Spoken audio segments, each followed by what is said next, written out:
What happens when a man pushing 40 falls in love with a 12-year-old girl?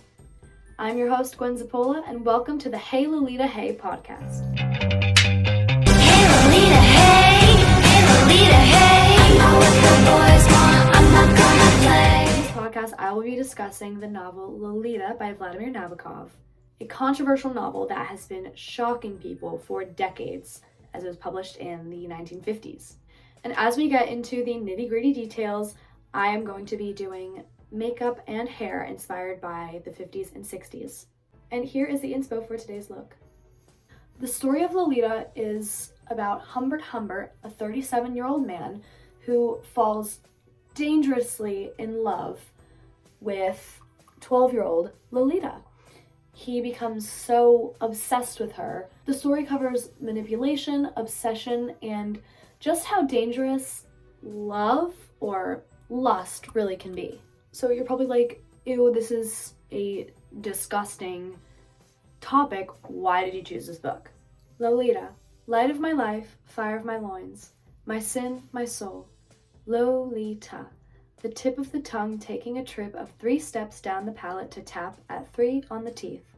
Lolita.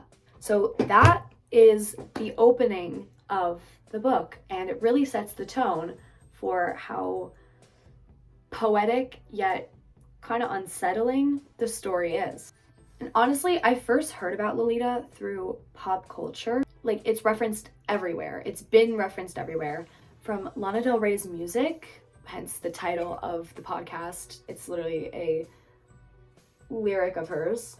To movies and TV shows and even fashion. There's a whole subculture called Lolita fashion. This book has such a strange allure that people are so drawn to, even though it is such a creepy topic.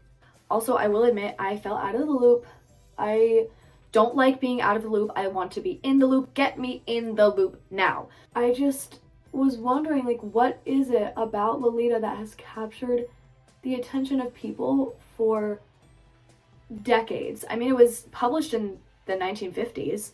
It's been a long time since that book has been out, and people have yet to stop talking about it.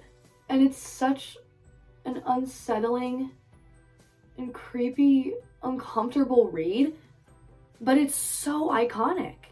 My curiosity and my superiority complex made me pick up the book. And now that I've read it, I totally understand the hype.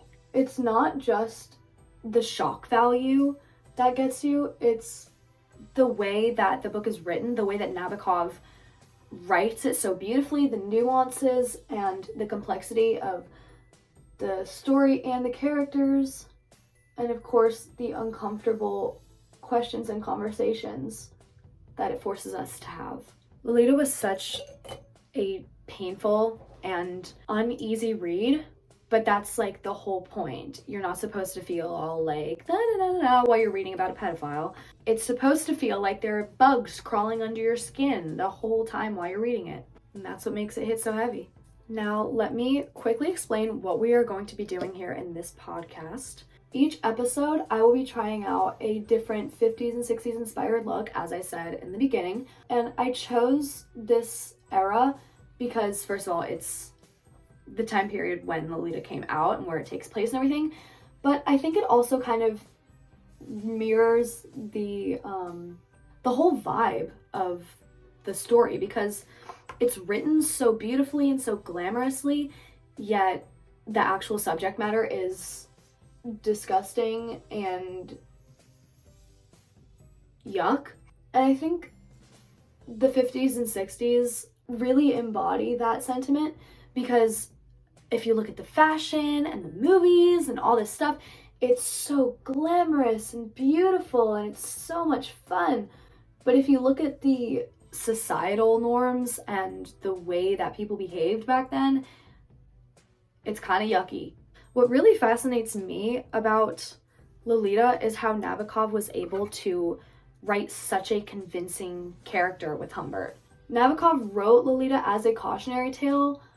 However, he did such a good job with Humbert and his unreliable and twisted narration that it makes me think, how did he do that so convincingly? Now, am I calling Nabokov a pedophile? No. I think it's similar to Stephen King and his horror novels. Stephen King was not a murderer, to my knowledge, yet he was able to write such disturbing stories. And I hope that's the same case with Nabokov. Did he spend countless hours researching these perverts? Did he interview any of them? I mean, how did he make Humbert's justifications and delusions so realistic and convincing? I don't know. I'm on to you, Nabokov. I'll be keeping a close eye on you. Or, speculation aside, was Nabokov really just that great of a writer? Was he really able to just whip up such a poetic, twisted, beautifully disgusting story just like that? It's no secret that the writing style of Lolita is a huge part of why it is such an iconic novel that has stayed with people for so long. I want to know how Nabokov got so good.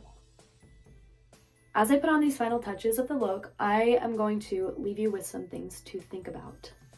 I wonder if Lolita could be published today, as I'm pretty sure it is on the banned books list. If it had never come out before and it was published like tomorrow, how would society react to it? How would society react to the author? Spoiler alert, I don't think it would be well. I do not think that the author would get away with it.